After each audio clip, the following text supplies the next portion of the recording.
Yoo yaa kan jirtu kabajamtoota hordoftoota keenya televezyiinii FBC irraa qophii teenya ta'uudhuuf odeeffannoo qabannee dhiyaannee jirra. Qophicha qopheessaa isin faana akka turu amboruu mashiitii waa'illi kee kan yeroo maraa abboo maqaa soona waliin ta'eeti kan inni jiru. Gama ogummaa teeknikaatii fi kaameraatiin immoo Lammii Solomooniitii fi Dabalaa Nagaasaan waliin jiru. Dhimmoota waqtaa'oodha qabannee dhiyaannu oduuf odeeffannoo keenya irratti. Abbooma baga nagaan dhufteeti mee oduu fi odeeffannoo keenyaan dhimmoota waqtaa'oo ta'an kan guyyaadhaa qabattee dhiyaatteerra mataa nu tuttuqiiti.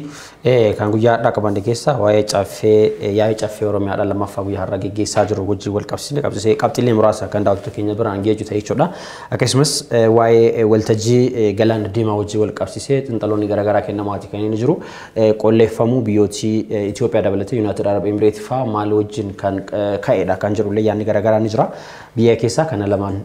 kan irratti xiyyeeffamta jechuudha. Ayyee yennaa yeroo qabannu immoo dhimmoota aktaawaa addunyaa akka ta'e dhimma Yuukireenii fi Raashiyaa irraa kan dubbannu ta'a kabajamtoota daawwattoota keenya odeeffannoo kennaan dhimmoota garaagaraatti qabannee jirru. Kanarraa kaasofnoota akkuma abboomaan asii kaasuu fi ka'e dhimmi biyya keessaa ijoon inni jiru dhimma Oromiyaadhaan wal qabatu yeroo ammaa kana Oromiyaan rakkoo hongee cimaa jala kasiin jirtu gama kaaniin immoo rakkoo nagayaallee jara akka jirtu tasgabbiin hin jiru Oromiyaa keessatti akkuma beekamu biyyo naannolee kanarra haga tokko wayyaadha jedhamu miti malee remote area irratti iddoowwan adda addaatti rakkoon nagayaa cimaan akka jiru beekamaadha. Gama kaan immoo hongeen lammiilee keenya miidhaa akka jiru beekamaadha. Yeroo kanatti immoo warri Oromiyaa bulchaa jiran caffeen Oromiyaa jechuudha. Kaabinoonni Oromiyaa kora qabataniiti kan isaan jiranii kora kanarraa immoo kora guyyaa lamaa fi turu kanaan dura korri kun guyyaa lamaa fi hin ture inni miidiyaadhaaf banaan ture malee kora guyyaa lamaa fi ture miseensonni caffee marii geggeessaati kan isaan turan gabaasa pirezidaantii mootummaa naannoo Oromiyaatiin dhiyaate dhagayanii irratti yaada kennaati kan isaan turani. Sanbata guddaa fi sanbata diqqaa jechuudha. Amma immoo kora banaa ta'e qabateetii kan itti jiru caffeen kun guyyaa irraa oolee jira borutti illee kan itti fufta. Mee achirraa wantoonni jiran wantoonni ijoon jedhamanii fi kan miidiyaaleen qaraxiin xalanii lafa kiyanii fi kan amma jiru maal fakkaata abbooma? Gaafilee miseensota caffeeraati ka'aa turan irraati yoo eegalle gaafilee hedduudha kan isaan kaasaa turanii dhimmoota gama qaala'insa jireenyaa wajjin wal qabsiisee akkasumas dhimmoota nageenyaa harkifachuu piroojeektii garaagaraatiin wajjin wal qabsiisee gaafilee garaagaraati kan miseensonni caffeedha kaasaati kan isaan turanii. Fakkeenyaaf yaa'ii caffee kanarratti jechuudha akkuma beekamu yaa'ii caffee waggaa tokkoffaa kan hojii caffee jaaffaa magaalaa Dammaatti kan inni gaggeeffamaa jiru guyyaa har'aa kana jechuudha. Akkuma ati jalqaba irratti tutte yaa'ii kana guyyaa har'aatti kallattiin tamsaasaati kan inni ture jechuudha. OBN faati. Yaa'ii kanarratti keessumaayyuu gaafileen garaagaraatti ka'aa ture. Pirezidaantiin bulchiinsa mootummaa naannoo Oromiyaallee deebiitti kan isaan jiran jechuudha. Dhimmoonni guddaan kaaniiti kan isaan jiraniin garuu ammoo ammas rakkoon guddaan gama nageenyaatti wajjin wal qabu akkasuma piroojeektiin eegalamanii osoo hin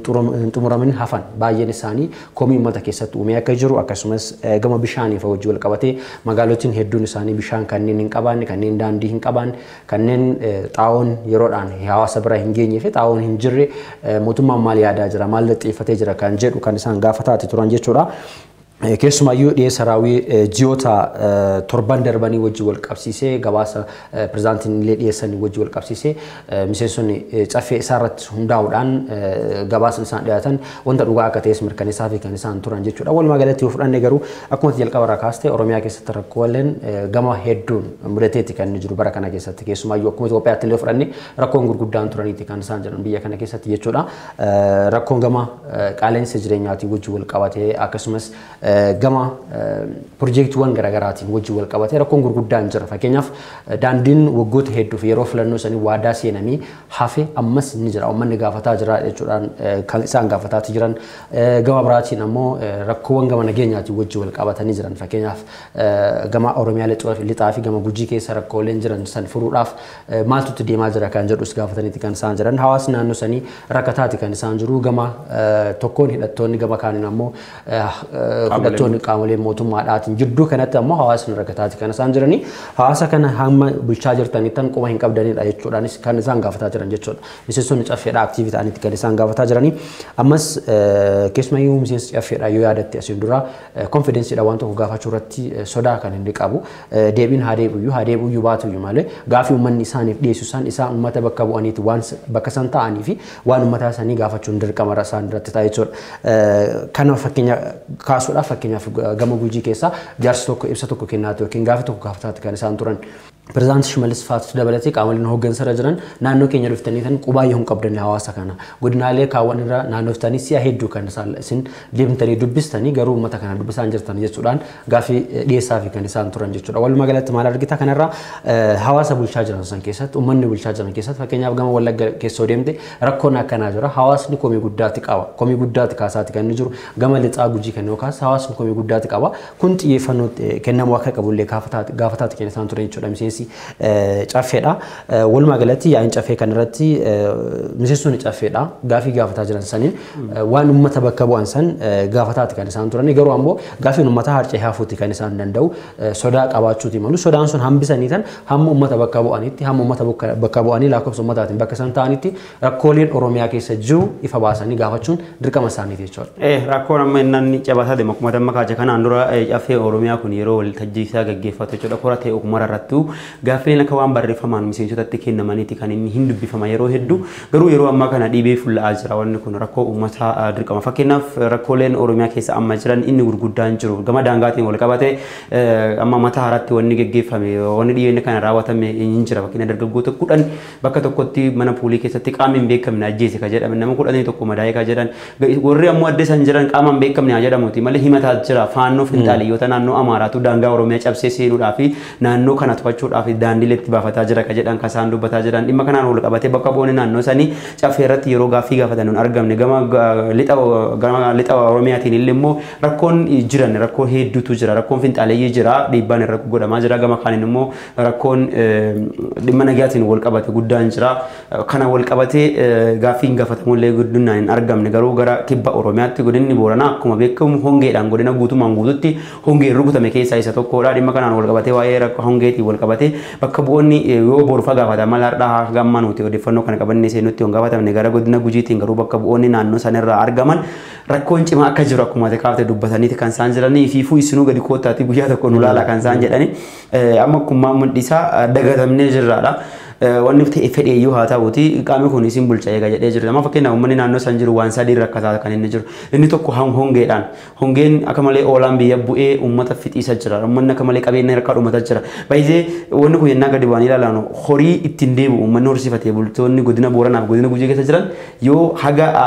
dhiyeenya kanaatti jechuudha ariitiin bokkeenni roobee yoo bokkeenni roobeeyyuu jechuudha bokkeessu yoo roobeeyyuu horii san kan fixu ta'uu danda'a waan ta'eef of eeggannoon cimaa yoo hin godhamin horii deebi'uudhaaf akka malee rakkata horiin harkaa dhumaa jira dhimma kanaan wal qabatee kootaan ulaalaa jechuun isaanii waan guddaadha. Kama kaaniin warri hidhatanii fi mootummaan illee jechuudha jidduutti uummanni nagaa keessaayyuu ijoolleen sirriitti baratan jedhaman namoonni hedduun dhabamsiifamaati kan isaan jiran waan ta'eef naannoo kanarratti xiyyeeffannoon akka barbaachisu kaasaniiti kan isaan jiran bakka bu'aa naannoo sanarraa dhufani. Kama kaaniin immoo rakkoolee Oromiyaa keessa jiran hunda isaaniirratti iyyuu hin mari'atu jedhameeti ka eeggamu haga boluutti jechuudha. Miidiyaaleen dura ka gabaasaa turan fakkeenyaaf miidiyaaleen akka Faanaa OBN fa kan isaan gabaasaa turan wixinewwan labsii 4 ta'an irratti mari'atanii raggaasisuu malu kan isaan jedhanii kaasan keessaa inni tokko wixinee labsii bulchiinsa dhaabbilee misoomaa ka jedhu irratti mariin godhamee ka raggaasifamu faa ta'a ka jedhamu ka dhiyaatee jiru irratti yaada hin kennama jedhamee ka eeggamu ture haga ammaatti hin dhiyaanne gama kaaniin immoo wixinee labsii buusaa gonofaa jedhamu ka dhaabbata liqiiwwan kennu namoota harka qalleeyyii fi hojjettoota mootummaa faa fi liqii kennuudhaan ka beekamu akka sadarkaa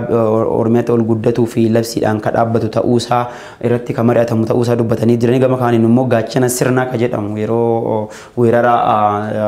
abuutti raawwattee gara giddugala biyyaatti imalaa turte san namni hundi gadi yaa'ee ispoortii hojjetee gaachana sirna isaanii ijaarratuudhaaf yeroo itti yaalaa turantu ture innillee labsiidhaan akka ragga'ame irratti mari'atamu ka godhamu ta'a jedhameeti yaadamaa ka ture gama kaaniin immoo dambii gurmaa'insa sirna hojjettoota miseensota caffee bakka filannoo isaan irratti ka jedhu yaadameeti ka ture dhimmoonni kunniin ganaa hafanii garuu dhimmi ijoon isaan caffeen Oromiyaa kun irratti mari'atama jedhamee yaadame keessaa inni tokko nagaaf tasgabbii Oromiyaati akkuma jedhame irratti dubbatamaati ka jiru gaaffilee mana keessaallee ka'aa jiran kamate dubbatte gama kaan immoo qaala'insa jireenyaatti kamate dubbatte gama kaan immoo carraa hojiiti waa'ee carraa hojii irra deddeebiidhaan dubbannee ture dargaggoota hedduun hojii malee ta'aati kan isaan jiran namni ifi jibbii sadarkaa waraana Yuukireenii fi Raashiyaan gaggeessaa jirtutti doolaraan hiriiranii deemanii biyya kanaa baanii lolu dargaggoonni Oromiyaa keessa jiran amma yaaman nama deemee achi lubbuu isaa kennutu heddummata sababa carraa hojii hojii jechuudha. Hojiin waan hin jirree fi dhimma hojii irratti hin mari'atama jedhameeti ammallee kan eegamaa jiru. Dhimmootiin baay'een gaafileen baay'een kaaniitii jiran fakkeenyaaf dhimma magaalaa Finfinneetii wajjin wal qabsiisee magaalaa Finfinnee keessatti yeroo baay'ee ni gaafatama gaafin akkanaa kun caffeen Oromiyaatu iyyuu magaalaa Adaamaa taa'eetii waa'ee Oromummaa magaalaa gudditti akkamitti taa'uu hin qabne kan jedhu gaafileen akkas yeroo baay'ee ni kaa'e. Magaalaa Finfinnee wajjin wal qabsiisee magaalaa Finfinnee kanaaf uummanni Oromoodhaa qabsaa'aa ture jira. Abbaan biyyummaa magaalaa Finfinnee kabajsiifachuudhaaf qarree akkasumas dargaggoowwan hedduun isaaniitu ajjeefamaniiti kan isaan jiranii waa'ee kanaa wajjin wal qabsiisee wanti ifatti hojjetamaa jiru maal fakkaata kan jedhu kaasaniiti kan isaan jiranii garuu magaalaa Finfinnee keessa piroojeektii magaalaa Finfinnee Oromeessuu fakkeessuu hedduun isaanii eegalamanii akka turanillee yeroo darbe keessatti gabaafamaati ganiin ture san cinatti ammoo guutumaan guutuutti magaalaa Finfinnee keessatti yoom isaan afaan guuttatanii magaalaa Finfinnee keessa dhufanii caffima san iyyuu magaalaa Finfinnee keessatti yeroo isaan taa'uu dandeessan yoomi kan jedhullee ammas istiil gaafii deebii barbaaduudha jechuudha hawaasnis kan inni barbaaduudha inni biraa ammoo piroojeektiiwwan eebbifamanii hojiin osoo hin hafan fakkeenyaaf Baaleen keessatti yoo fudhatte yeroo filannoon geessan yeroo filannoo san keessatti piroojeektiin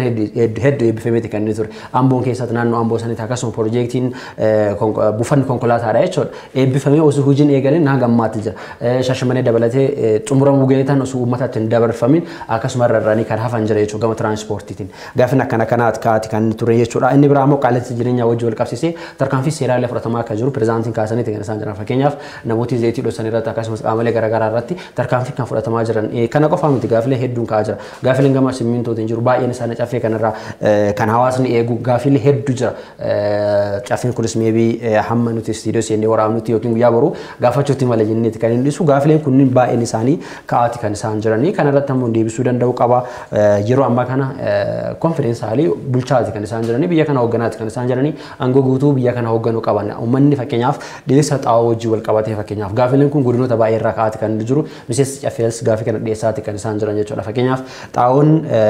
yeroo sa'aatii kanatti yoo hin eeggamne ta'e inni biraa eessaa argachuu danda'a qotee bulaan xaa'oo lafti xaa'oo baratteeti kan isaan jirtu waan itti facaafatan san xaa'oodhaan jalqabaniiti kan isaan jiran amma xaa'oon sun yoo irraa dhaabbatee fi qaala'insi isaa yoo ol ka'e yoo gatiin isaa dabale qotee bulaan hiyyeessisuun waan kana bitatee itti fayyadamuudhaaf rakkoo keessa waan seenuuf gaafilee kana tuqaati kan inni ture jechuudha miseensa caffeerra. Keessayyoo akkati amma irra kaachee wanni ijoon amma jiru fakkeenyaaf waa'ee magaalaa Finfinneetiif magaalaa Adaamaatiif wal qabatee caffeen Oromiyaa magaalota Oromiyaa kam keessattuu tasgabbii fi nagaanaaf qaba yoo jedhee itti amane Jimma deemee taa'uu danda'a Bulee Horaa deemee taa'uu danda'a Naqamtee deemee taa'uu danda'a naannolee Oromiyaa keessa magaalota jiran kamuu deemee taa'uu danda'a akka vaakeeshiniilleetti godhee deemee bakka baratte ta'uu danda'a haa ta'uti garuu yeroo hunduma Adaamaa kan jedhamu kun wanni Adaamaa waliin wal qabatu kun gaaffii kaasaati kan inni jiru amma fakkeenyaaf waajjirri pirezidaantii Booleedha kan inni jiru magaalaa Finfinnee keessa kan inni jiru achi kaaniiti biyyeetii qabatanii kasaan deemanii Adaamaa taa'aa jiran waan ta'eef gaaffiin abbummaa magaalaa Finfinnee ammaayyuu akka hin deebine kan ragaa ba'uudha kanaaf miseensonni caffee dhimma kana irratti jabeessanii akkuma atiyaatti isaaniin gaafatu jedhameeti ka eeggamuu tarii gaafachuu danda'u ka jedhuun jira kama kaaniin immoo wanni jala muramuun kan gaafa sanbata guddaatiif sanbata diqqaa raawwiin hojii jechuudha dhiyaateeti kan inni ture ka ji'oota torbaatiif ka ture ji'oota torba ka ta'u dhiyaateeti ture miseensonni irratti mari'atanii garee gareedhaan mari'atate kasaan turanii achi wal qabatee gabaasa dhiyaate san kabagama pirezidaantii mootummaa naannoo Oromiyaatiin dhiyaate san irratti tarii gaaffiin isaa wal qabatu waliigaltee irra kan fakkii gabaasi dhiyaate dhugaa fi dharaa ta'uusaa adda kaattiin baafama akkuma xiqqaatama piroojeektoonni ijaaraman jiru piroojeektoonni fakkeenyaaf waa'ee aadaa Oromootiin wal qabatan magaalaa Finfinnee keessatti ijaaramaa jiran jiru gama waajjira aadaa fi turizimii Oromiyaatiin hojjetamaa kan jiran naannoo Boolee kanatti illee manni nyaata aadaa Oromoo hojjetamaa akka jiru beekamaadha piroojeektoonni hedduuwwan jiru akkuma ta'etti wanni amala walirra dhadhaalaan tokko illee jira addawaayin kana dura daandii buufata xiyyaaraa Dambidollootti hojjettee buufanni xiyyaarri isaanii dhoqqeen achitti yeroo qabamee san ishuu guddaa ta'eeti kan inni ture buufataaleen konkolaataa hedduu fakkeenyaaf buufanni konkolaataa magaalaa Bulee Horaa jechuudha sadarkaa isaa ka eeggate ijaarama jedhameeti ka ture amma piroojeektiin sun hordofamaa akka jiruuf maalirra akka jiru bakka bu'oon naannoo sanii hin gabatamoonni isaanii ka beekamu Oromiyaa keessa kutaalee hedduu keessa jira waa'ee xaawwa akkuma xiqqaafte waa'ee qamadiitii wal qabate qamadii biyya alaatti ergina jedhaniiti if dandeenya sadarkaa East Afrikaa sooruutti irra dhaqqabne waadaan ka galamee ture kanaan dura amma haa ta'uti sadagatiin daabboo lama uummatatti qonnaan bulaan sadarkaa daabboo bitachuu gubbaa gahee jira waan ta'eef sagalee hin qabu waan ta'eef gatummaan daabbootutti dabalee rakkinni cimaan hin jira kanaan wal qabatee waadaawwan galamaa turanii fi wanni raawwatame maan ka jedhu irratti xiyyeeffatamanii ka dubbatan gama albuuda Oromiyaatiin gaaffiin jira albuudni Oromiyaa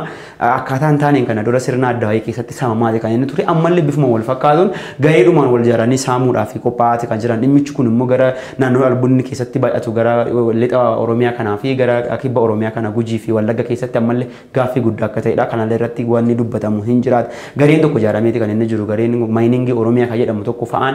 karaan taane ammallee saamichi gara biraa ammallee nurratti ijoolluma keenyaa nurratti raawwatamuu danda'a sodaan jedhus guddaan akka jiru hin jira dhimma kana irratti walqabatee gaaffiin hin kaa'edhameeti kan eegamu. Walumaa galatti gaaffileen hedduudha kan isaan ka'aa jiran keessumaayyuu waan qotan isaan gabatti baasuudhaaf daandiin ni barbaachisa daandii kana immoo godinaalee Oromiyaa guutummaan isaanii rakkoo kana akka jiru inni kaan nageenyaan inni kaan ammoo waadaan seenamesanii fi rakkina baajataatii wajjin wal qabatee akka jiru kan dubbatamaati kan inni jiru jechuudha miseensa caaffee wajjin wal qabsee gaaffii akkanaati kan inni ture walumaa galatti qabxii keenya lamaffaatti kan dabaru boru waa'ee waltajjii galaana diimaa wajjin wal qabsiiseeti gabaasaaleen jiru tokko tokko irratti kan kaasnu keessumaayyuu waltajjii galaana diimaa wajjin wal qabsiisee yeroo garagaraatti dhaabbileen garagaraa ni dhaabbatu dhaabbileen hedduun jiru fakkeenyaaf Afrikaa keessas dhaabbileen gurguddoon ta'an kanneen akka gamtaa Afrikaa dabalatee akkasumas IGAD dabalatee ECOWAS dabalatee ni jiru akka sadarkaa addunyaatti illee fudhanne kanneen akka neetoo dhaabanii jira gamtaan Awurooppaadhaan ni jira dhaabbata mootummoota gamtooman illee ni jira walumaa galatti dhaabbileen gurguddaan ni dhaabbatu garuu kaayyoon isaan ittiin dhaabbataniif tokko maalidha naannoo dhaabbatan isaaniitti fakkeenyaaf ECOWAS yoo fudhanne ECOWAS kan bakka bu'u biyyoota West Afrikaa ta'anidha kan inni bakka bu'eetu hojjetu yeroo isaan biyya san bakka bu'ee hojjetu keessatti rakkoo naannoo san keessa jiran furuu akkasumas dhimmoota dinagdee naannoo san keessa jiran furuu akkasumas dhimmoota daldalaa wajjin wal qabatan keessumaa especially rakkoon tokko naannoo Maalii keessatti yoo mudate Gaanaan hatantamaa rakkoo sanii furmaata kennuu kan dandeessu akkasumas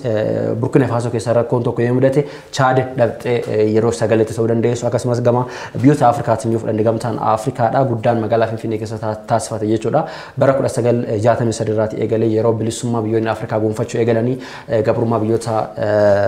Awurooppaa jala bilisatti bahanitti yeroo isaan hundeeffamuu jalqaban san keessaa kaasee ajandaan itti dhaabbateef tokko intirestii akkasumas security isaanii yookiin immoo nageenya isaanii mirkaneessuu kan isaan danda'an dhaabbata cimaa tokko hundeeffachuuf akka ta'es kan isaan himamu jechuudha garuu ammoo waltajjiin galaana diimaa kun maaliidhaaf xiyyeeffannoon isaa biyyoota Itoophiyaa dabalatee biyyoota United Arab Emirates akkasumas biyyoota biraa of keessaa hambisee yeroo biyyoonni kunniin humna guddaa qaban gaanfa Afrikaa kana keessatti fakkeenyaaf Itoophiyaan lakkoofsa ummataatiin lakkoofsa miiliyoona ummata miiliyoona hedduu ta'utti kan isheen horattee jirtu lakkoofsa miiliyoona 100tti lakkaa'amu kan isheen of keessaatti qabdu walumas gara biiliyoonatti kan inni deemaa jiru biiliyoonas kan jedhanis jiru walumaa galatti biyyoota hamma naga'u kan humna guddaa qabu kan of keessaa baasuu dandeesse gama kanaan Eertiraa fi dabarteerti gama kanaan Jibuutii of keessaa qabdi gama kanaan Suudaanii fi Masriin jirti Itoophiyaa ammaaf biyya kana keessatti hirmaachuu dhabde yookiin immoo dhaabbata kana keessa ammaaf hirmaachuu dhabde yeroo darbee paarlaamaa Itoophiyaa irratti dhiyaatetti kan inni ture neetoos yoo fudhanne neetoonis erga hundeeffame booda miseensota gama 70 erga of keessatti qabate booda yeroo Soviet Unioniin diigamutti biyyoottiin Soviet Unionii ta'an yookiin biyyoottiin gama Raashiyaa jiran waan kana keessatti baaniiti kan isaan jiranii waan kana keessatti harka hin seensifatanidha inni bira gamtaa Awurooppaa fudhanneedha gamtaan Awurooppaa iyyuu miseensummaa biyyoota biraa kennee jira fakkeenyaaf biyyoota gamtaa Awurooppaa hin taane kanneen Araba keessa jiran kanneen akka Paakistaanii fa'a yeroo ni beekamtii kennee akkasumas hirmaannaa ariifachiisaadhaan of keessatti dabalu ni jira kan Afrikaa illee fudhanne Afrikaa Unioniin jechuudha gamtaan Afrikaadha yeroo inni biyyoota hedduu affeereet of keessatti dabalan biyyoota Afrikaa hin taane illee of keessatti dabalee yeroo inni taajabdubbaadhaas ta'ee hirmaannaa biraatiin of keessatti dabalee miseensa yeroo yaa'ee geggeessutti biyyoota akkasii affeeruu ni jiraata garuu ammoo kan waltajjii galaana diimaadhaa kun yookiin maaliidhaaf biyyoonni galaana diimaa jiran yookiin immoo Horn of Afrikaa jiran keessa Itoophiyaa of keessaa baasuuf akkasumas kan inni xiyyeeffate maal kan jedhu xiinxalli garaagaraa kennamaati kan inni jiru jechuudha. Dhimmi kun dhimma waqtaa ta'an fakkeenyaaf akkuma ati kaachee turte dhaabbileewwan dhaabbatan fa'a ECOWAS jira IGAD jira East Africaatti dhimma dinagdee fi hawaasummaa akkasumas siyaasa East Africa irratti qorannoolee godhuudhaaf waan tokkollee bira gahuudhaaf akka barbaachisu hin jira ka Dr. Warqina Gabayyootiin durfamu jechuudha yeroo ammaa kana gama kaaniin ECOWAS kalixa Afrikaa jira inni fakkeessattuu dinagdee irratti kan inni akka malee hojjetu kanaaf gama kaaniin immoo fakkeenyaaf GCC fa'aa jiru fakkeenyaaf GCC Gulf Corporate Country ka jedhaman warri Arabaa sun jechuudha walitti deebi'anii warra akka Saudi Arabiyaa Emireetiin fa'aa Iraaniin fa'aa jechuudha walitti deebi'anii ka dhaabbatan qabu dhaabbanni sun faayidaan isaa inni guddaan siyaasa dinagdee biyyoota Arabaa kabachiisuudhaaf Amma fakkeenyaaf eeriyaa sana tasgabbii uumuudhaaf kan inni dhaabbatee jiru. Gama kaaniin fakkeenyaaf amma dhaabbate kun walta'iinsi galaana diimaa kun Itoophiyaadhaaf akka malee barbaachisaadha. Itoophiyaan haga ammaatti balbala galaanaa hin qabdu. Balballi galaanaa siin fayyadamtu kama Jibuutii kana. Sodaan guddaan inni jiru gama lammiilee Eertiraatiin illee Eertiraan gara Itoophiyaatti dabalamtee balbala galaana diimaa Itoophiyaan waliin fayyadamuu fa'aa fi dhiibbaa nurratti godhuu malti kan jedhu. Sodaan guddaan dhaloota Eertiraa keessa hin jira keessattuu walitti dhufeenyi ministeera muummee Dr. Abiyyi Ahmedii fi siyaasa jidduu jiru ifa akka nuuf ta'u jedhanii yeroo hedduu warri isaan morman keessattuu siyaasa fi warqeetiidhaan morman gaaffii kana irratti xiyyeeffatanii kan isaan gaafataa turan. Gama kaaniin fakkeenyaaf amma hukumateetti waa'ee Itoophiyaatii fi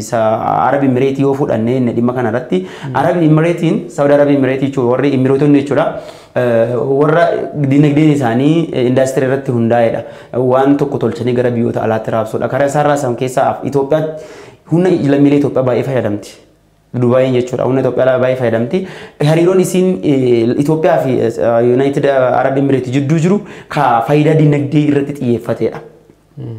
Amma fakkeenyaaf waliigaltee gaafa laga Abbayyaa irratti godhamu jechuudha. Masaarii Sudaanii fa'aa waliin ta'anii kan isaan seeri gaafa san bahe haga amma Itoophiyaa irratti dhiibbaa uumeeti kan inni jiru. Waliigalteen gaafa san Itoophiyaa keessaa baasanii itti jarri mallatteeffatte jechuudha. Galaana diimaan kun yeroo ammaa kana galtee dinagdee guddaa iltii biyyoota Awurooppaa biyyoota hedduu kan waliin wal quunnamsiisu biyyoota jiddu galeessaa hin jiranii warra baha jiddu galeessaa hin jiran kan maqaa dhoofne kun warra Arab Emirates biyyoota 14 kan galiin dinagdeen isaanii irra jireessaan boba'aa irratti hundaa'e jechuudha. Gama kaaniin immoo Awurooppaan hin jirti, Ardiin Eeshiyaa jiranii, Afrikaan hin jirti. Biyyoota kana sadii bakka ijoo addunyaati daldala ijoo addunyaati jechuun hin danda'ama. Isa keessatti Itoophiyaan walta'iinsa kana keessaa maaliif hafte kan jedhu xiinxaltoonni yaaddoo qaban ibsaati kan isaan jiran. Biyyoota ammaaf miseensa ta'anii jiran Eertiraa isin cinaa bishaan galaana diimaa waan jiraattuu fi kun Sudaanii Soomaaliyaan hin jirti. Asiin Itoophiyaa irra gad dabaranii gama kaaniin Yordaanosii fi Jibuutiin akkuma kaaftee hin jiran. Jibuutiin amma fakkeenyaaf biyya diqqittiidha. Biyyi diqqoon haga boqoo namaallee hin geettu beektaa biyyi sun akka malee diqqoo yoo fakkeenyaaf gadi diqqeessisaaf yoo yaadne biyya akka malee diqqoo san keessa buufataaleen waraanaa gurguddoon biyyoota gurguddoo biyyoonni akka Ameerikaa achi keessaa qabu amma Chaayinaa fi Raashiyaan lammatti deemaa jiran Faransaay achi keessaa qaban buufataalee waraanaa gurguddootu jira. Fakkeenyaaf gaafa wal waraansi TPLF gara jiddugala biyyattiitti imalaa ture san magaalaa Finfinnee keessatti rakkinni akka hin uumamneef jechuudha yookiin lammiilee keenya baasuudhaaf ka jedhu waraanni Itoophiyaa kama waraanni Ameerikaa kama Jibuutii keessa qubatee jirutti yaada isaa gara naanneeffachuudhaaf yaadee ture jechuudha. Naannoo kana tasgabbeessuudhaaf kan isaan kaa'u qabatanii turan. Itoophiyaa keessa garuu buufataaleen akkasii kun hin jiran. Gama kaaniin immoo biyyoota Afrikaa kamiyyuu caalaa jechuudha ila biyyoota daldala irratti xiyyeeffatanii taateetti kan jirtu waan ta'eef shirri kun gara haga isaatti deemuu danda'a. Shira kana keessa tarii masarii jirti fa'aa yaaddoon jiru jira. Shira Itoophiyaa irratti xaxamu kamiifiyyuu duubi isaanii Eertiraadhaa fi Ijiptiidha kan kaafamu waan ta'eef gamanaan bakka bu'oonni paarlamaatii lakkoofatti kaaftii gaafataatti kan isaan turan warri dhimma kana irratti dhimma imaamataa irratti akka dansaa dandeettii qaban gaafataatti kan isaan turan waan ta'eef kunis ijoo warra ta'an keessa odeeffannoo kennu ta'uu biyyaadhaaf. Keessumaayyuu kaayyoon guddaan isaallee yoo fudhannee saamicha galaana irraa to'achuu kan jedhu of keessaatti qaba. Akkasumas sochii seeraan alaa meeshaalee waraanaa taasifamuu to'achuu akkasumas immoo bu'aa naannichaatti argamuu danda'u dhaabbilee yookiin biyyoota kana keessatti akka isaan fayyadamaa ta'an taasisu kan jedhu of keessaatti kan inni qabatu. Walumaa galatti waltajjiin galaana diimaa kun keessumaayyuu biyyoota Saudi Arabiyaa fi Masriin yeroo isaan kaayyoo isaanii akka barbaadanitti adeemsifatan keessaa biyyoota sadarkaa jalqabaarratti argamanidha. Masriin Saudi Arabiyaa taante ergama ishee yookiin kaayyoo ishee dhaabbata kana keessatti adeemsifachuun ishee meebii Itoophiyaa irratti dhiibbaa qabaachuu danda'a jechuudhaan sodaan qaamoleen garaagaraa kaasaati kan isaan jiranii. Sa'aatiin keenya baay'ee waan deemee jiruuf waa'ee dhimma guddaa addunyaa kanaati. Yaadachiin dabareen dura abbooma odeeffannoo tokko qabnu keessa waldaan Faayina Aartii Oromiyaa jedhamu magaalaa Finfinnee keessatti jechuudha. Agarsiisa fakkii eegaleeti kan inni jiru. Agarsiisi fakkii inni eegale kunis mata duree agarsiisa aartii Oromoo jedhu magaalaa Finfinnee keessatti jechuudha. Muuziyeemii magaalaa Finfinnee keessatti agarsiisa eegalee jira. Wanni kun kan eegale sanbata guddaa ture. Haga bitoota 15 kan inni itti fufu pirezidaantiin dhaabbatichaa jechuudha. Omar Goobeen kaayoon keenya inni guddaan hoteelota gurguddoo magaalaa Finfinnee keessa jiran fakkiiwwan Oromoo ibsan wantoonni Oromoo simboolii Oromoo kataan yeroo dhiyootti simboolii Oromoo kataan jiru kan kana dura simboolii Oromoo ta'anii darbaniiru jiru. Fakkeenyaaf wantoota turan keessaa amma fakkeenyaaf fakkiin agarsiisa kana keessatti waan akka soofumar fakkeenyaaf fakkeenya waan Oromoo yaani ittiin ifamtu keessaa isa tokkodha. Gama kaaniin immoo Abbaan Jifaar jira. Gamoon Abbaa Jifaar jechuudha. Masaraan Abbaa Jifaar jira. Wantoonni hedduun jiru. Dhiyeennatti immoo reefi kana jechuudha gumanuuti dhalanne asitti immoo simboolii Oromiyaa akka ta'e nama simbool fakkeenyaaf Oromiyaa gaafa jedhan biyyoota addunyaa irratti Hacaaluun hundi isaan itti yaadatama jechuudha. Fakkeewwan Hacaaluu fa'aa hoteelota keessatti akka itti dhiyaataniif gama kaaniin immoo fakkeenyaaf artistoonni Oromoo jiru warra akka artist Alii Birraa kun fa'aa namoonni ciccimoon jiru waa'ee Oromiyaadhaan wal qabatanii kan simboolii sabaa ta'anii warri ba'an jiru fakkeewwan namoota dhuunfaa jiru akkanuma immoo qabeenyi Oromiyaan qabdus hoteelonni intarnaashinaalatii fi warri urjiiwwan ta'an hedduun isaanii keessatti fakkiiwwan Oromoo akka agarsiifan Oromiyaan akka hoteelota biyyoonni adda addaa dhufanitti foorfatan san keessatti akka babal'atan kan irratti hojjetamu ta'uu dubbatameeti jira agarsiisni kun achitti waan jiruuf egaa namni fakkii otoo barbaadee garasitti imaluudhaan fakkiiwwan waan Oromoo ibsan dhaqanii muuziyeemii magaalaa Finfinnee ka jiddu gala addabaabayii masqalaa jiru dhaqanii daawwachuu danda'an jechuudha. Kun waan guddaadha waan jajjabeeffamuu qabudha hawaasni magaalaa Finfinnee keessa jiru kana deemee daawwachuun barbaachisaadha sababiin isaa fakkeenyaaf yeroo garaagaraatti yoo fudhannee Itoophiyaa kana yoo sammuu namaatti dhufe gara kaaba Itoophiyaatti sammuu keessatti dhufa faranjoonni baay'eenis biyya alaatti yoo dhufanii kallattii mal Itoophiyaa jedhanii Faasiladas yookiin Gondar yookiin gaarraawwan kaabaatti kan mataa isaatti dhufu kana kan ittiin dhabamsiisuu dandeessu keessaa tokko wantoota akkanaa kana magaalaa Finfinnee keessatti hojjechuudha. Viizit Oromiyaan immoo waan kana irratti hojjetaa kan inni jiru amma gara wanni kun gara garan fuula naanneffatu gara kibba biyyattii illee kan gara fuula naanneffatuu fi gahee guddaa taphataati kan inni jiru waan ta'eef wanni akkasii kun jajjabeeffamuu qaba. Sa'aatiin keenya baay'ee deemee jira gaggabaabsinii irraa kaasuudhaaf xiyyeeffannoon keessumayyuu torbee kana keessa Raashiyaan taasisaa jirtu qilleensarraan jechuudha. Torbeen kana keessa haleellaa ciccima raawwataati kan isheen jirtu meeshaawwan elektirooniksii guddaa ta'an jechuudha. Xiyyaara nama maleeyyii hedduu rukutaati kan isheen jirtu Yukireeniin kanuma hojii wal qabsiisee naannolee akka Donetskii fi Lusaakaa keessatti jechuudha humnooti Raashiyaa hedduun isaanii tarkaanfii dirqiidhaan namoota kakkaasuu raawwataa jiraachuunis gabaafamuu irratti argama. Magaalotni lamaan kunniin bakka balaan itti jalqaba dhalatteedha. Erga Raashiyaan beekamtii ishii biyyoota yookiin naannolee kanneen lamaaniif kenniteetii booda rakkoon guddaan biyyattii san keessatti kan jalqaban mudate amma naannoo kana keessatti tarkaanfii dirqiidhaan namoota kakkaasuun raawwatamaa akka jirutti gabaafamaatti kan inni jiru. Nama biraatiin ammoo Beijing yookiin ammoo Chaayinaan jechuudha meeshaa waraanaa tokkollee deeggarsaaf biyyoota kamiifuu akka hin taasifne beeksiteeti kan isheen jirtu jechuudha. Gama biraatiin pirezidaantiin Yuukireen Zelenskiin jechuudha mariidhaaf Israa'elii filataniitti kan isaan jirani maaliif Israa'elii filatan kan jedhu illee gabaafamaatti kan inni jiru walumaa galatti sa'aatiin keenya deemaa jirami atillee gabaabsa. Akkuma beekamu irratti tuttee jirta Raashiyaa fi Yuukireen haga waloluu eegalan torbeen sadaffaa amma fixuu fi mataarra ga'aniitti kan isaan jiranii Raashiyaan haleellaa torbee kana keessa kasiin xiyyeeffatti xiyyeeffattee jirtu haleellaa qilleensaa akkuma marraa kaachee turte keessayyuu magaalaan Mariupol ka jedhamu akka harka kennatuuf illee gaafataniitti kan jiran waraanni Raashiyaa jechuudha. Garuu Yuukireen hidhattee jirti keessoo kantiibaan magaalichaa haga waraana tokkocha harkaa qabnu haga waraanni keenya dhumatu as muluu lolla jechuudhaan walitti jilbifatanii jiranii. Gama kanaan immoo gargaarsa namummaa isiniif kennina magaalaa Mariupol kanaaf gargaarsa namummaa isiniif kenna jenna gargaarsa namummaa isin nuuf kennitan abdatamaa miti hin barbaannu jechuudhaan kan isaan deebisanii kan jiran United States of America keessa qubatu jechuudha. Ameerikaa keessa qubatu Kilin Gangis akkuma amma kaaftesan meeshaa waraanaa nuti Raashiyaadhaaf goonu hin jiru jedheeti kan inni jiru. Zelenskiin wanni isaan Israa'el filataniif maanka jedhuu fi yaaduma kana dura Raashiyaan ittiin keessayyuu Putin Zelenskii ittiin jibbaa ture inni guddaan waa'ee sanyummaa isaati waan ta'eef gama saniinillee pirezidaantii ministeera muummee Israa'el waan kana irratti warra kana waliif fiduudhaaf yaalii isa dhumaan godha Tarkii yaalaa turte hin milkoonnatti fakkaata akka Tarkii kun amma immoo Israa'el dhimmicha irratti hojjetuu fi kadeemtotaa jechuudha saatiin keessan dhumatee jiran jedhaa jiru qajeelcha. Daandiin xiyyaaraa Chaayinaa Eestar namoota 132 qabatee bulchiinsa Gwaangirraa ka'eetti tufe caccabuun isaanii guyyaa gabaafametti kan inni jiru namootni as keessatti du'a meeqa ta'uu danda'u kan jedhu fangammaatu odeeffannoo bal'aa hin qabnu. Egaa kamittoota daawwattoota keenya TV5 irraa odeeffannoo isin bira gahaa ture xumurameeti kan inni jiru jechuudha. Boromashii Abboomaa Qaasoo istiidiyootti argamne odeeffannoo isin bira gahaa tureeti jira. Lammii Salamooniitii fi dabalaa Nagaasaadhaan faana turanii jechuudha. Ogummaa teeknikaatiin waan turtaniif galatoomaa isin jedha. Horaa bulaa.